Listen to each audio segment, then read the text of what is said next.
ज्ञान के इतिहास से ये कहानी है एक ऐसे मैकेनिकल उपकरण की जिसे आज तक कोई नहीं सुलझा पाया। ये कहानी है एंटीकथीरा की। एंटीकथीरा तो क्या है ये चीज? कुछ वैज्ञानिक इसे टाइम ट्रेवल का डिवाइस मानते हैं, कुछ इसे भविष्य देखने की मशीन मानते हैं और कुछ इसे दुनिया का पहला कंप्यूटर मानते हैं। लेकिन ये चाहे जो भी हो, जिस समय ये मशीन मिली थी या हमारी आज की नॉलेज जिस समय में इस मशीन के होने का दावा करती है, अगर ये मशीन उसी समय की है तो भाई साहब तो भी ये किसी चमत्कार से कम नहीं है। ये मशीन इतनी लाजवाब थी कि क्वांटम इलेक्ट्रोडायनामिक्स के प्रोफेसर रिचर्ड फेमन इस मशीन को देखने के लिए ग्रीक म्यूजियम तक गए थे। आइए जानते हैं कि इस मशीन के बारे में अब तक हमें क्या क्या पता चल चुका है और क्या क्या पता करना बाकी है। बात 1900 की है। कुछ मछुआरे और समुद्र तल में खोज करने वाले डाइवर्स एक तूफान की चपेट में आ जाते हैं और ये घटना है ग्रीस की। वो तूफान उन्हें खींचकर एंटीकथीरा आइलैंड तक ले जाता है, जहाँ तूफान के रुकने के बाद डाइवर्स एक बार दोबारा पानी में जाने की कोशिश करते हैं, ये सोचकर क्या पता यहाँ पर ही कुछ मिल जाए, और उनके हाथ जो लगता है वो किसी खजाने से कम नहीं था। डाइवर ग्रुप का लीडर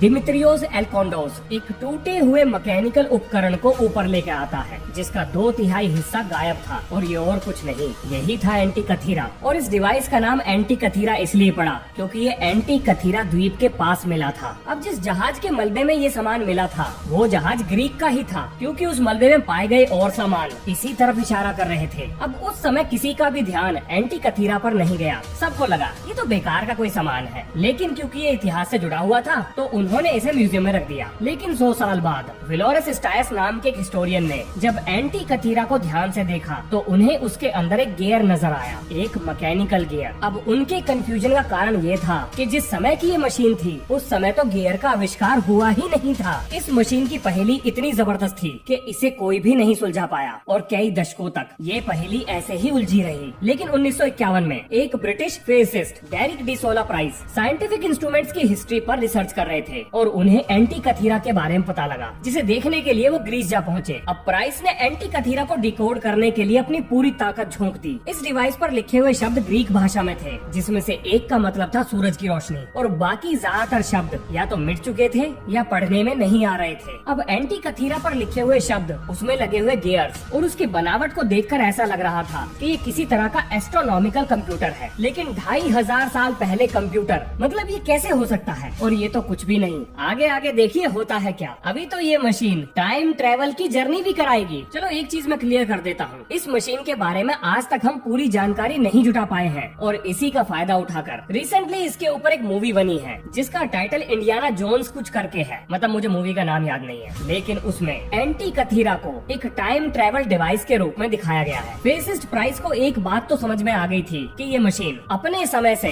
कम 1500-1700 साल आगे थी, क्योंकि जिन टेक्नोलॉजी का आविष्कार 1700 साल बाद हुआ वो भी इसकी टक्कर की नहीं थी। अपनी रिसर्च को खत्म करते हुए प्राइस ने कहा ये टेक्नोलॉजी हमारे पास नहीं होनी चाहिए। अब ऐसा उन्होंने क्यों कहा, इसके बारे में उन्होंने कोई भी एक्सप्लेनेशन नहीं दी। इस मशीन के ऊपर जितनी भी किताबें लिखी गई है, मतलब काम की किताबें, मतलब उन राइटर्स के द्वारा लिखी गई है जिन्होंने इस मशीन पर हैंड ऑन एक्सपीरियंस लिया है, उन सब का लिंक मैं डिस्क्रिप्शन में डाल दूंगा, या आप इस चैनल के व्हाट्सएप लिंक को ज्वाइन करके भी उन बुक्स का लिंक पा सकते हैं। अब अपनी रिसर्च को खत्म करने से पहले प्राइस ने एक जरूरी बात और कही थी, वो ये कि इस डिवाइस का 2/3 हिस्सा गायब है। हमें नहीं पता कि वो क्या क्या कर सकता है या इसको बनाने वाले का इसके बनाने के पीछे क्या मकसद था। अब सन 2002 में ब्रिटिश साइंस म्यूजियम के मैकेनिकल इंजीनियरिंग डिपार्टमेंट से माइकल राइस एक रेडियोग्राफ टेक्नोलॉजी का इस्तेमाल करते हैं, जिससे उन्हें पता लगता है कि इस मशीन के अंदर जितना कॉम्प्लेक्स मैकेनिज्म हम सोच रहे थे ये उससे कहीं ज्यादा जटिल है, क्योंकि इसके अंदर हर प्लेनेट के लिए एक टर्न टेबल लगा था, या यूं कहें पूरा का पूरा सोलर सिस्टम इस पर बनाया गया था। लेकिन सवाल आता है क्यों?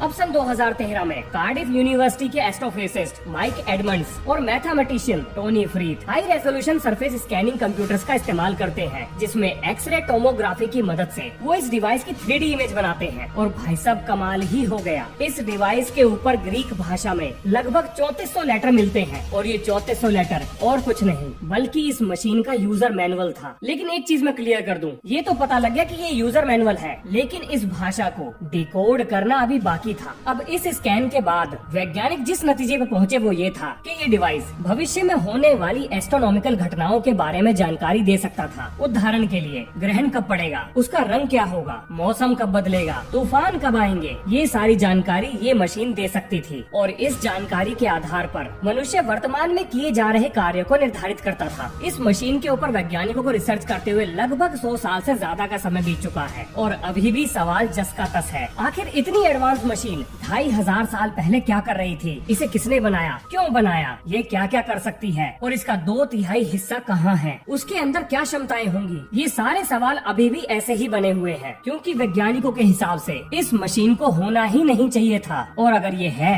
तो इसके होने के पीछे क्या मकसद है? अब वैज्ञानिकों का ये भी मानना है कि जिसने भी इस मशीन को बनाया था वो Albert Einstein, Nikola Tesla, Thomas Alva Edison, Leonardo da Vinci इतिहास के सबसे ब्रिलियंट माइंड्स में शायद सबसे आगे होगा, क्योंकि जिस समय के दौरान इसको बनाया गया, इसे बनाना तो दूर, इसके बारे में सोचना ही बहुत बड़ी बात थी। लेकिन वैज्ञानिक जिस नतीजे पर हाल ही में पहुँचे हैं वो ये कि ये मशीन हो सकता है आर्किमिडीज ने बनाई हो, क्योंकि इस मशीन की जो उम्र उन्होंने कैलकुलेट की ये वही समय था जिस समय आर्किमिडीज जिंदा थे, और बिल्कुल इसी थ्योरी पर इंडियाना जोन्स मूवी बनाई गई है, जिसमें एंटीकथीरा को आर्किमिडीज के द्वारा बनाई गई मशीन के रूप में दिखाया गया है जो टाइम ट्रेवल कर सकती है। अब एंटीकथीरा से जुड़ी हुई एक और थ्योरी है। 1996 में एक राइटर डेविड चिल्ड्रस ने ये दावा किया कि जिस जगह एंटीकथीरा को बनाया गया था वो अब जमीन पर है ही नहीं, यानी उनका इशारा था कि ये डिवाइस ऐसी जगह बनाया गया होगा जो अब समुद्र के नीचे है, यानी एटलांटिस, वो काल्पनिक जगह या काल्पनिक शहर जो समुद्र के नीचे कहीं है। अब इस बात को कहने के पीछे क्या कारण हो सकता है? देखो, कारण बड़ा सीधा सा है। जिस जगह एंटीकथीरा डिवाइस मिला था उसी जगह पर ये माना जाता है कि एटलांटिस का खोया हुआ शहर डूबा था। तो हिस्टोरियंस या वैज्ञानिकों ने इन दोनों चीजों को एक साथ जोड़ दिया। अब जितने लोगों ने भी एंटीकथीरा पर रिसर्च की थी वो किसी बात पर एग्री करें या न करें, लेकिन एक बात पर सभी एग्री करते थे, वो ये कि एंटीकथीरा अपने समय से बहुत आगे था और ये किसी भी समय की हिस्ट्री से मैच नहीं करता था। तो एक ऑथर ने ये कहा कि ये डिवाइस इतिहास से जुड़ा हुआ ही नहीं है, बल्कि ये डिवाइस तो भविष्य से भूतकाल में गया है, यानी इसने टाइम ट्रेवल किया है। और इसको साबित करने के लिए ऑथर G.H. ब्रेनन ने अपनी किताब टाइम ट्रेवल में एंटीकथीरा को टाइम ट्रेवलिंग मशीन के रूप में दिखाया है। अब ये बात तो सही है कि सारे वैज्ञानिक इस चीज को तो मानते हैं कि उनके पास कोई भी ऐसा सबूत नहीं है जिससे वो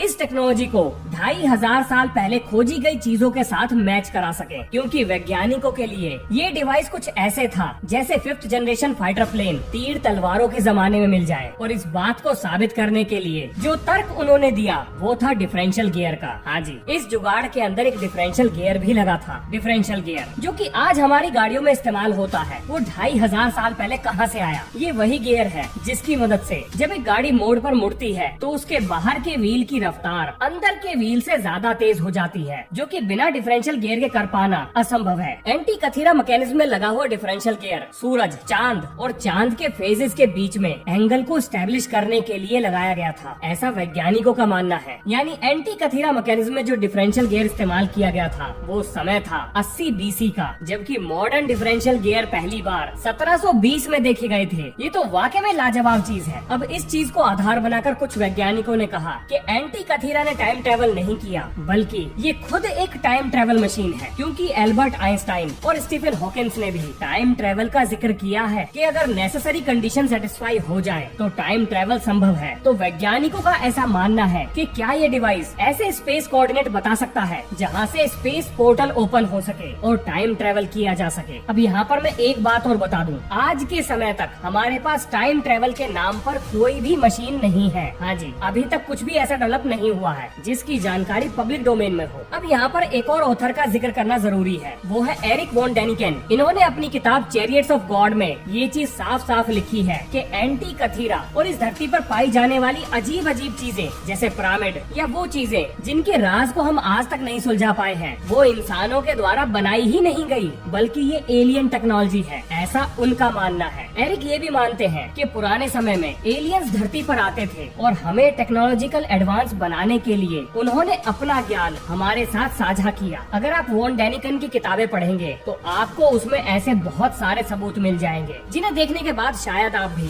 उनकी बातों से सहमत हो जाएं। अब ये मशीन क्या है, कैसे काम करती है, क्या क्या और कर सकती है, इसके बाकी हिस्से कहाँ हैं, इसके बारे में लगातार खोज चल रही है। लेकिन एक बात तो तय है, ये मशीन अपने समय से हजारों साल आगे थी, पर कैसे, किसने बनाई और क्यों बनाई, ये है भविष्य के सबसे बड़े सवाल। इसी नोट के साथ ये है इस वीडियो का अंत, और अगली वीडियो में शुरू होगा विज्ञान के इतिहास से जुड़ा हुआ एक और नया सफर। तो मिलते हैं नेक्स्ट वीडियो में। जय हिंद, जय भारत।